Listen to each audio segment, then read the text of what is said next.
The following talk is offered freely to ensure that no one is ever denied access to these practices and to these teachings. If you feel inspired to make a donation to support this offering, you can go to my website at jonathanfoust.com. While you're there, you can also sign up for a monthly newsletter designed to support you in your practice. Thank you, and enjoy.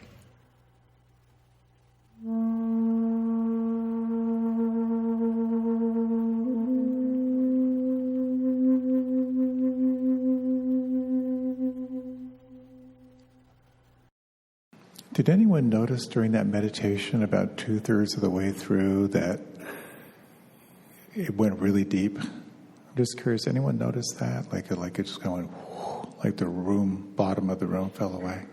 It's really cool. Massive theta wave experience there, I think.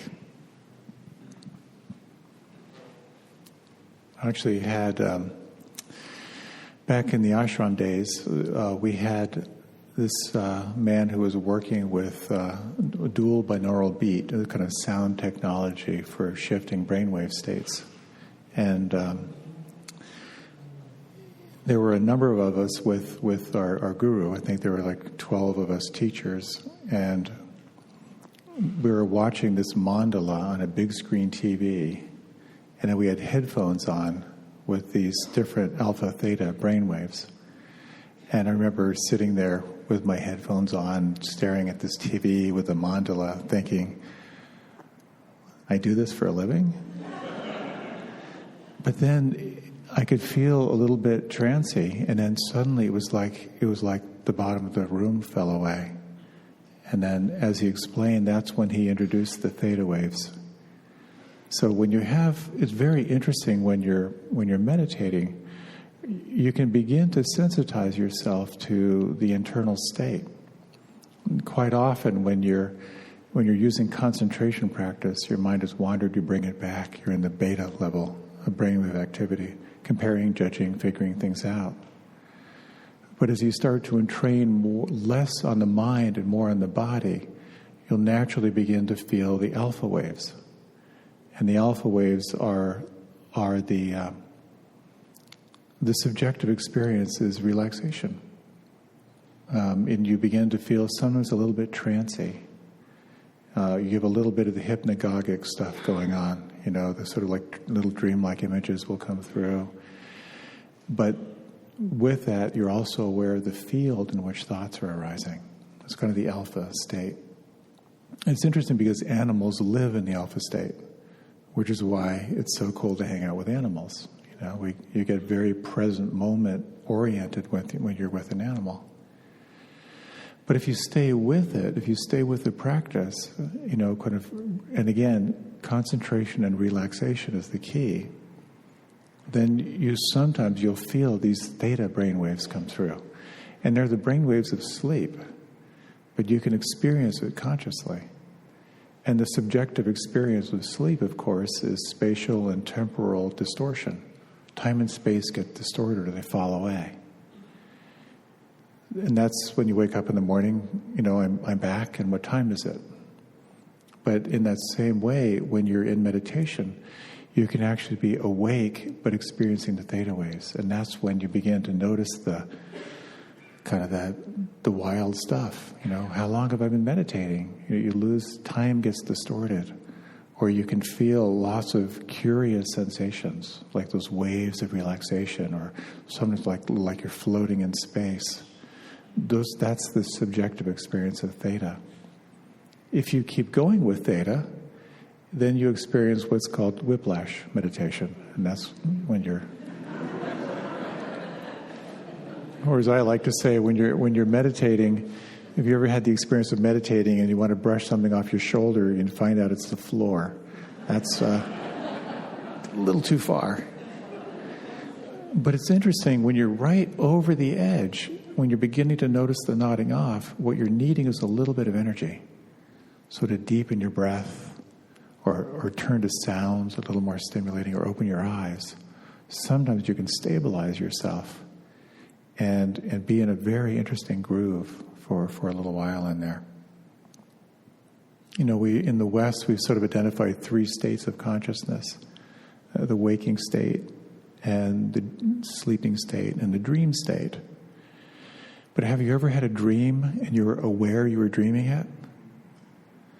So what we're learning from the Asian systems and through functional MRIs is what we think of as a fourth state of consciousness, which is the witness. That you can be aware of the mind when it's thinking, you can be aware of the mind when it's sleeping, and you can be aware of the mind when it's dreaming. It's pretty cool stuff. It kind of gets my bloodstream carbonated when I think about what is going on in this practice. It's amazing. So I'm just back from a wild weekend in New York City, and I'm still recuperating from that. I'm one of those guys, when I'm in New York City, I'm one of the people you see going like, look how tall that building is. I'm just so amazing to me. Tara and I were there for the weekend. She was doing a lot of the heavy lifting. She did a podcast with Dan Harris for the 10% Happier. And then she gave a talk for 800 people. And then she and I led a day-long, much more intimate day-long, with 500 people on Saturday. And the topic was on compassion and this practice of rain. And it was such a deeply immersed experience. We never left the church, the whole day. And then at 5:30, when it was all over, I suddenly remembered, oh my God, we're in New York City, just stepping out, and like the rest of the city has not been on retreat today. It was pretty amazing. Just the shock of all that humanity in one place. But then I had an experience yesterday morning. We were at Penn Station. We were catching the early train out there. And I was getting coffee. And then the first sign was something really rank. And then someone appeared by my side and said, could I have $1? And I turned toward him, and the stench was just overwhelming. And he was, wearing really shabby clothes, had really stringy hair, and I was so shocked. I just did the no thing, and he just kept walking, basically. But as he kind of walked away, I kind of went through my own internal process of like, oh, wow, I just went into full involuntary recoil from this person. And then I quickly went into those that say, when someone is asking for money, you're better not to give it to them, but to give it to the charities that support them. So I was immediately trying to justify why I didn't give him anything. And then as I watched him kind of shuffle off, I just kind of honored my confusion, and I just silently wished him well. I want to talk a little bit tonight about a practice that is absolutely integral to waking up. And it's the practice of cultivating your heart, a heart that can respond to and hold your suffering and the suffering around you. I'd like to talk a little bit about how every one of us is trained out of being a compassionate person. We're trained out of it very quickly. And how, if you want to wake up, bringing attention to cultivating compassion is critical.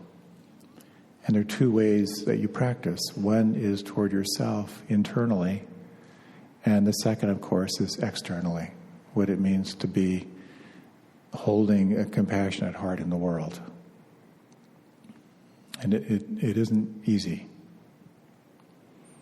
I heard this great story. This grandmother asked her granddaughter for an apple, and her 7-year-old granddaughter, was holding 2 apples, and so her granddaughter took a bite out of each apple. And her grandma thought, what is happening with kids today? And then her granddaughter said, take this one, it's sweeter. That's sweet. there's something so powerful about the innocence of that response. And Tara told this story of over the weekend of a woman who was making pancakes for her two boys, like 9 and 7. And as she was making the pancakes, she was saying, now Jesus would share what they received. So who'd like the first pancake? And the older brother said, the little brother, you go ahead, I'll let you be Jesus first.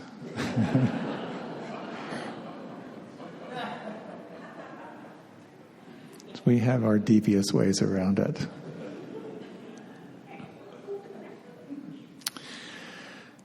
I remember a long time ago I heard this story, and it really kind of broke my heart. It was the story of someone, when he was a little boy, he had a ritual with his father. And he would jump off the sofa, and when his father would come home, he'd come into the apartment, and then he would jump off the sofa, and his father would catch him. And then one day, when he was just maybe 6 or 7 years old, his father came home, and he jumped off the sofa, and his father turned away, and he fell to the ground. And he cried. And his father said, let that be a lesson. Don't trust anyone. I suppose his father wanted to help him, to give him an important lesson. There's something kind of horrible about that, but the truth is, I think we all got that training on some level. That it's not a safe world, and you need to make sure you take care of yourself first. And we've all felt hurt and betrayed in this life. And a lot of times when we feel hurt and betrayal, we determine not to ever feel that again. And therefore we close ourselves down. And we live in a world that becomes more and more armored against perceived threat and perceived pain. And we're constantly monitoring whether we feel safe or not. When you walk into a room, do you walk into a room expecting everyone to like you? Or do you walk into a room scanning for where the danger is? And maybe it's a combination of both.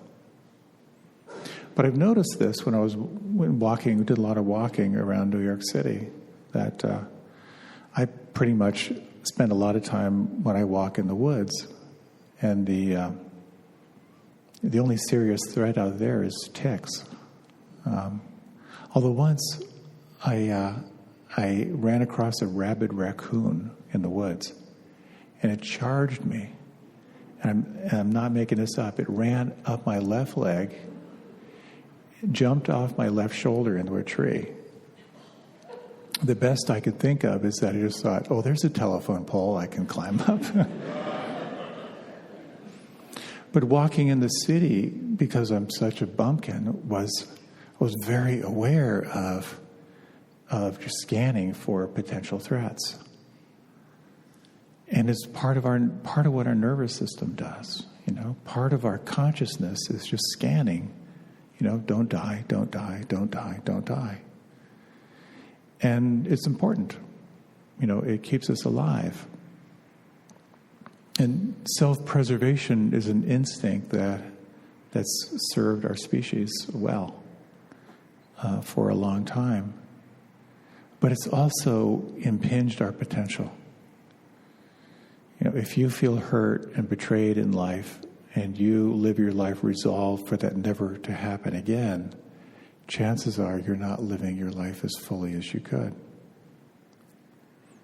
If you see someone suffering and there's an internal response, but you don't respond to that suffering, there's perhaps something that's closed down inside.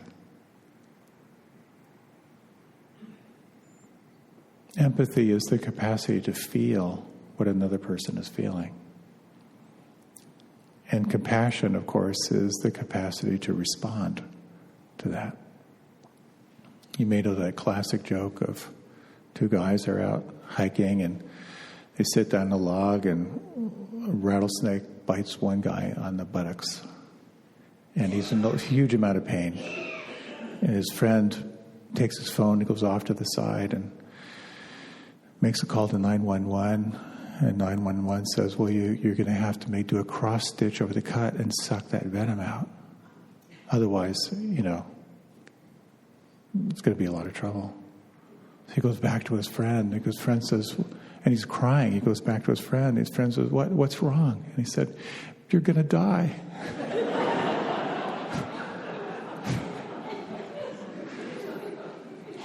So compassion is action.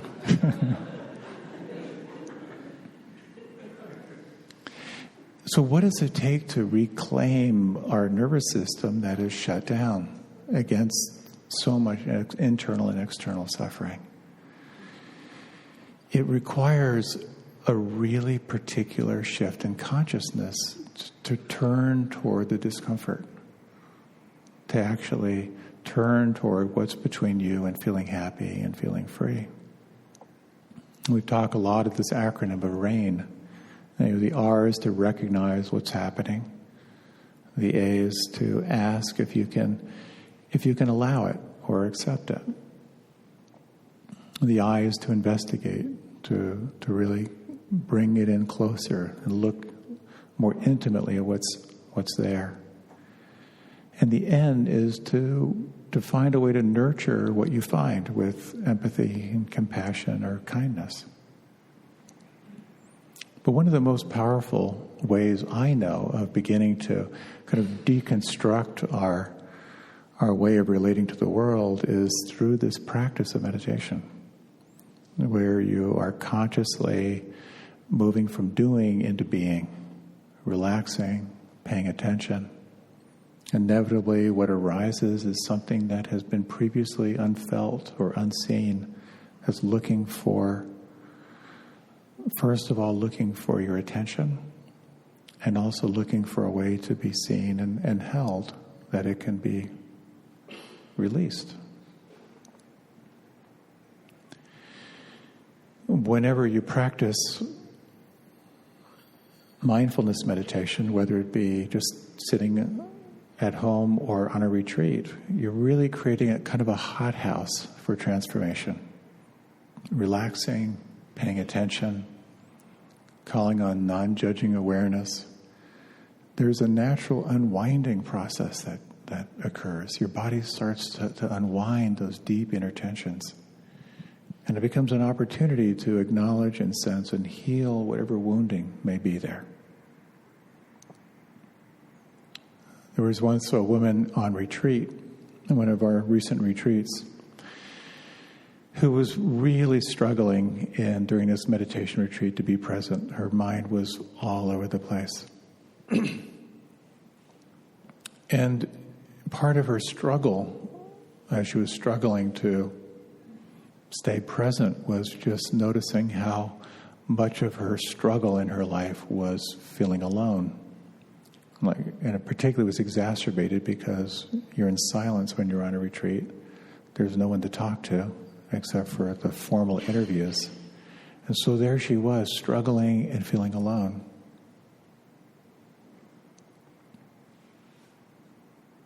And I actually met with her a few times during the retreat, and she began to realize that she's the product of something that I think is really endemic in our privileged culture. And I call it benign neglect. That there are those who are raised without financial strain. Like everything is provided. But there's some emotional neglect. There's some sense of not being seen, not being heard in kind of the family system. And it makes it very, very complex because you look back on your life and it's like, my parents were well-meaning, I was given everything I needed in life, and yet there's this vacuum, this sense of not being seen or heard or acknowledged. And so, as she continued to sit, she had a memory when she was 15, and she thought that she might be pregnant. So with all the shame that she felt, she couldn't talk to anyone. She was just sick with worry. She was really wanting to be supported, but she was terrified to say anything. Just the negativity, the reactivity. She knew she would not get any kind of a compassionate response.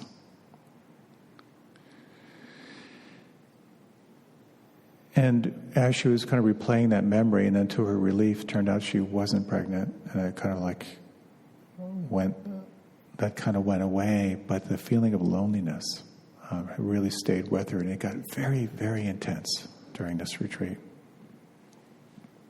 And as she reported, as she was sort of, recognizing this loneliness and making room for it and sensing what it felt like inside and how old that sense of deep loneliness was, it kind of led to this question of the end of rain, to how do you nurture this? And she just thought, particularly as she was feeling that young teenager, she said, there's no one there for me. There was never anyone there for me. And she just sat with that sorrow and that hurt.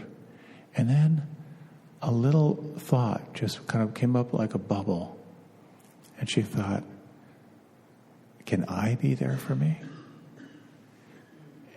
And then she began to explore what would it be like if she could offer herself that compassion that she needed but didn't get. And quite often in this practice of rain, when it comes to nurturing, it's very powerful to bring your hand to your heart. So just brought her hand to her heart, and she just imagined that, remembered that scared 15-year-old girl, and just explored what it was like to offer her compassion. And she just said, I care about this. You're going to be okay. And she began to feel a softening. And then she could feel something even younger than that. Just a really, really deep, deep loneliness as a child. And again, continued to sort of feed a sense of caring and compassion to this little being. And genuine tears came. And as that sort of shifted, she said she just felt more whole. She felt more complete. And I think there's something, it's a little bit of a cliche, but it's really true, that as we take the time to pause and to sincerely inquire what's between you and feeling free or feeling happy, inevitably these undigested experiences come to the surface. And again, while it's a bit of a cliche, it really is a form of spiritual reparenting. I think I've mentioned before how one teacher said in all his years of teaching meditation, that the one thing he noticed that sometimes that when you really sense a wound, when you begin to investigate something's between you and feeling free, quite often that wound, when you trace it back, is very, very young, really vulnerable.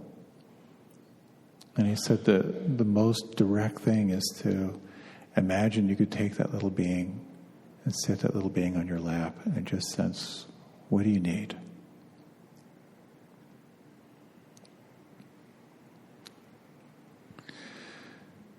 Wisdom is seeing what's true.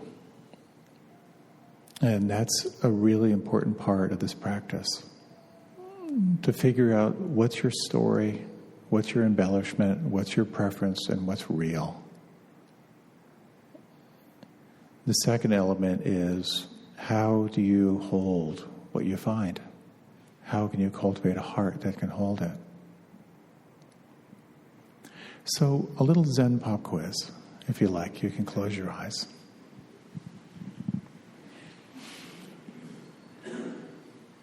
You might like to slow down your breath.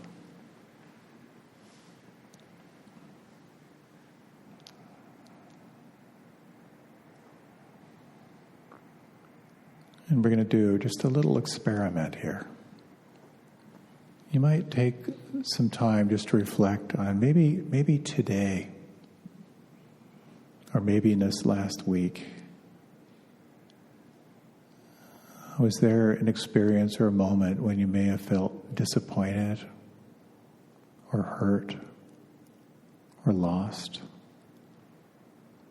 Doesn't have to be a big one. Just a moment when you may have felt something, feeling separate, or there's something wrong. And take a moment to sense if you can settle on one particular memory.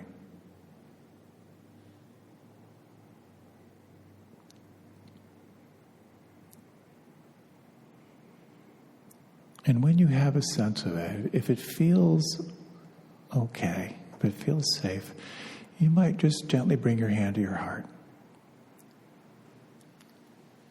And you might just offer a word or two, I care about this, or I'm sorry. And just sense what that feels like on the inside. It may feel like you're faking it, but stay with it.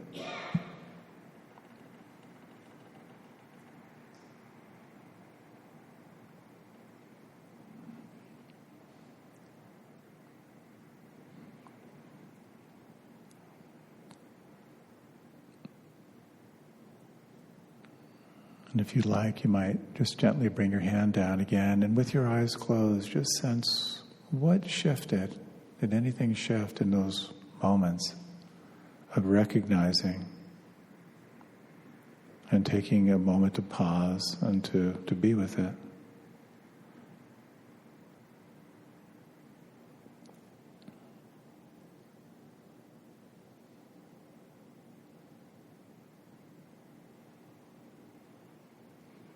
If you like, you can deepen the breath and open the eyes, or you can remain with your eyes closed if you like.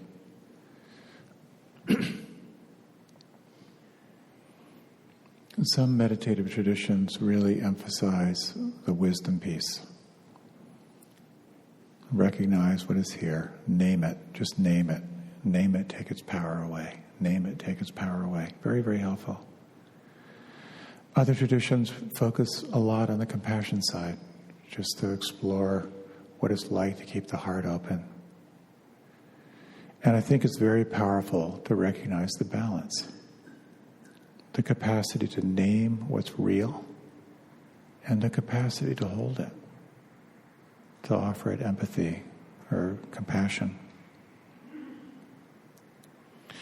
And so this practice can be quite challenging and quite transformational. There was a question that came up this weekend where someone said, if I just practice compassion toward myself, I just stop trying in life. It's a really interesting question.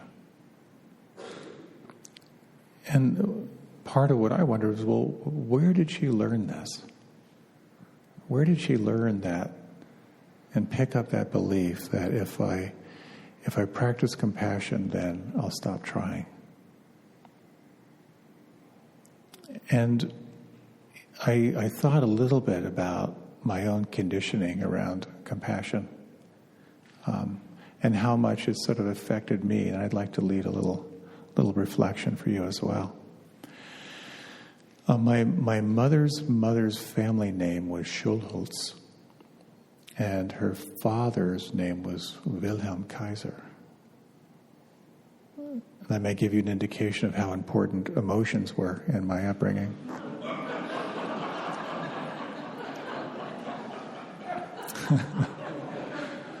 My mother, who was trained as a nurse, professionally trained as a nurse, did a very Germanic thing when any of us kids got sick. She ignored us. She'd bring the food and just put it down and leave the room. And part of what she said was that she was not going to reinforce us for getting attention by being sick.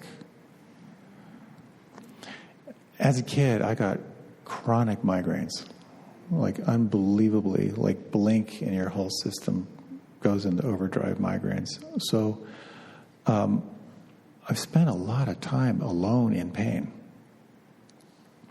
And my mother would be empathic, and she'd be curious as to what my experience was, but she wasn't compassionate.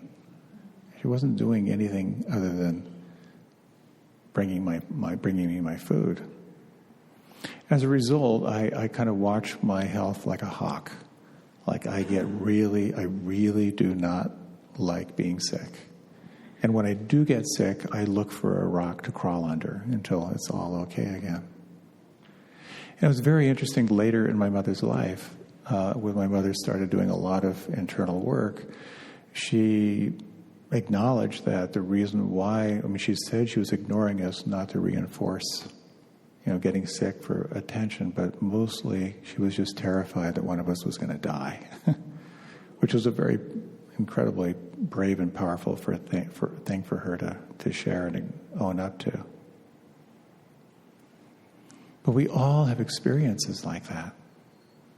They're foundational experiences where we're sensing it's not okay, I'm not okay. And then we find ways to navigate our way through life. It's Carl Jung who said that the greatest effect of all on our institutions, and particularly on our children, is the unlived lives of the parents. And what is unlived in our parents' lives, we carry that forward. We carry those patterns until we can really see them and recognize them and find a way to hold them in the light of awareness. But at the same time, as we've had our childhood memories of wounding or feeling short, we also have memories of feeling connection and feeling compassion. So I'd like to lead just a little reflection on a little bit of your biography on this. So again, if you like, you can close your eyes.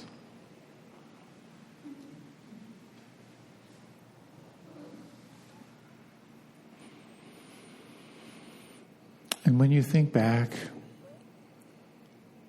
let your awareness tumble way back in time. Your early years in your family system. There are really two things to reflect on. Who were the people who were there for you when you were in need?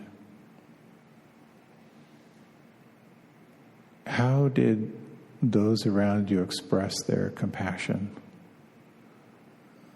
to you when you were in need?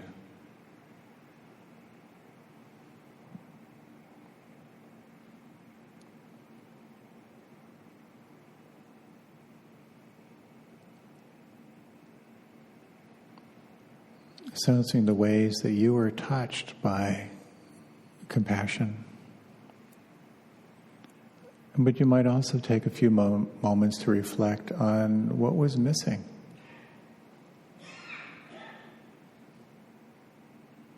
How didn't you feel compassion when you may have needed it? And in your own way, just to say hello to that.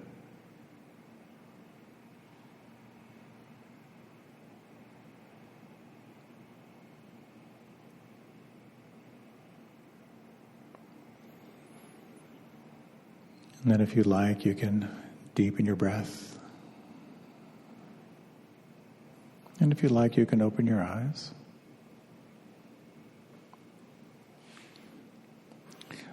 Our early conditioning around compassion quite often shows up. And therefore, there are these beliefs that if I was more compassionate to myself, I'd stop trying. If I was compassionate to myself, I'd lose my edge, or I'd be too soft. it's really worth exploring those beliefs if they're there. Accessing compassion can be really challenging. And it's really critical for every one of us to figure out what our wiring is. There was someone this weekend who's a pretty cynical guy and was kind of poo-pooing this whole touchy-feely compassion stuff. Very intellectual guy. And so Tara asked him, how did he experience compassion? And he thought of his daughter and a game they would play together. And this was just the other day, and he said, and we were playing this game together, and then she looked up at me with this look in her eyes, like, this is the most awesome moment in my life. And then she kind of had him pause and describe what that felt like. And he could just feel just a rush of warmth, a rush of care.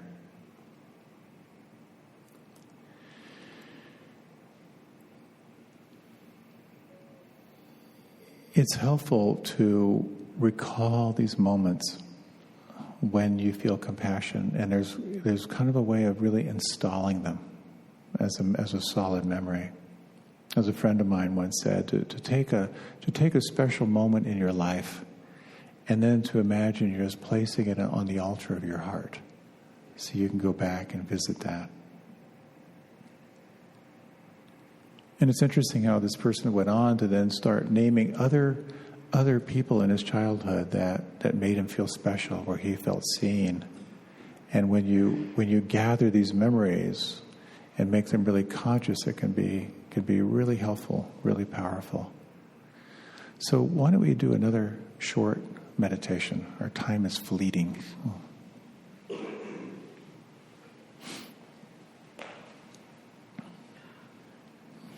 A helpful way to move into this meditation is first to reflect on one thing you're grateful for in your life right now, one thing you appreciate.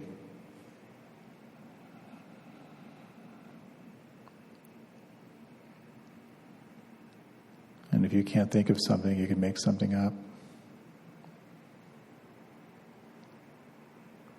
The sense of gratitude or appreciation, can you locate it on the inside?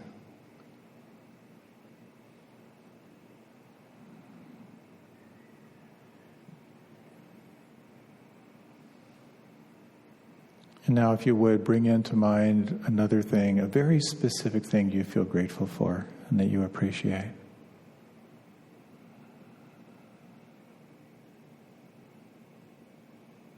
And again, just sense, can you locate how your nervous system holds this memory?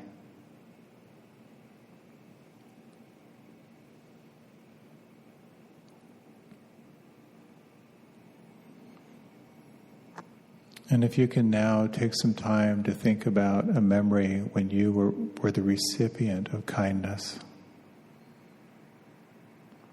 And again, as specific as you can be.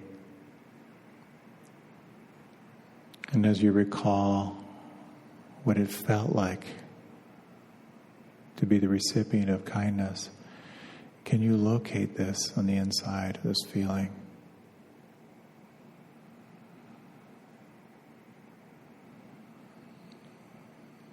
And could you let this feeling get big?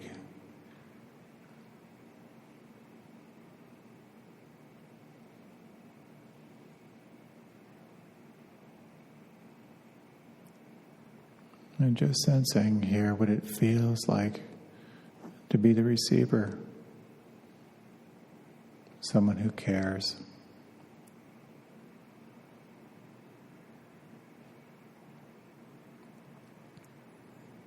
And now, if you would, bring into mind someone in your life who may be going through a hard time right now, someone who might be struggling.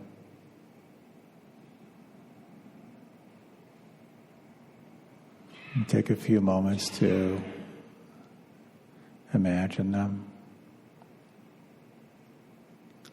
Just to sense what they're feeling inside right now. What they may be wanting or needing that's not happening.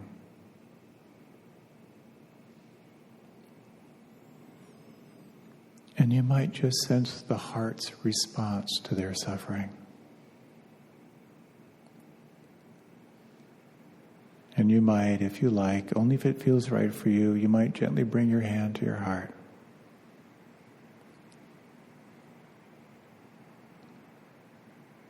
And you might explore the phrase, I care about the suffering.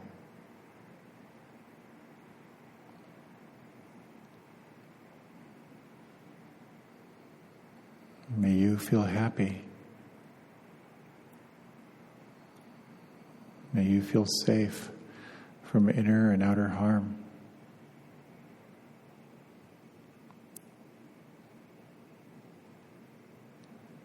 May you feel free.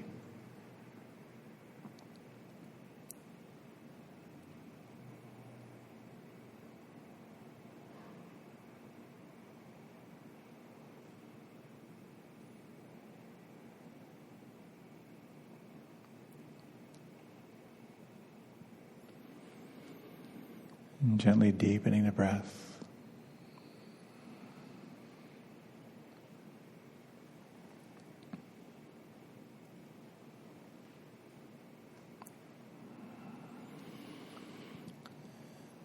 And if you like, in your own time, you can let your eyes open.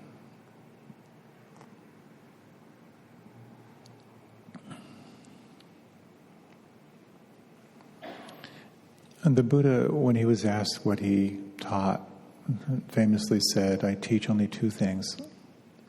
I teach about suffering and the end of suffering.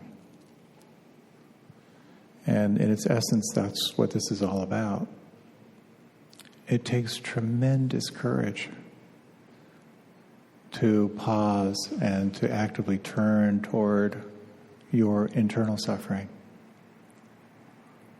And it takes incredible courage to stay open to the suffering in the world. And it's important to recognize that suffering is endless. And it's very easy to fall into a sense of burnout and fatigue. And it's very natural for the heart to be maxed out and to close down. And yet the practice is to keep replenishing yourself, to keep relaxing and paying attention and calling on the resources that can allow you to have your eyes open in this world. It's tremendously challenging. It's swimming upstream, as the Buddha said, which is why having some form of a daily practice that refreshes and renews you is so powerful. To take time to step away from the busyness of life, to replenish and fill your cup so it's overflowing again. To find like-minded people, that's sort of the formula for staying awake and keeping our hearts open in this amazing, amazing time on this planet. Most important are cookies, which are waiting for you outside. Next week is Martin Luther King Day, so we are not having class. The following week, I'll be leading a retreat, and we have Tricia Stotler, who will be teaching in 2 weeks. She's a really, really wonderful teacher. I'm sure you'll enjoy her. I look forward to being back with you. Enjoy your cookies, and I'll see you soon.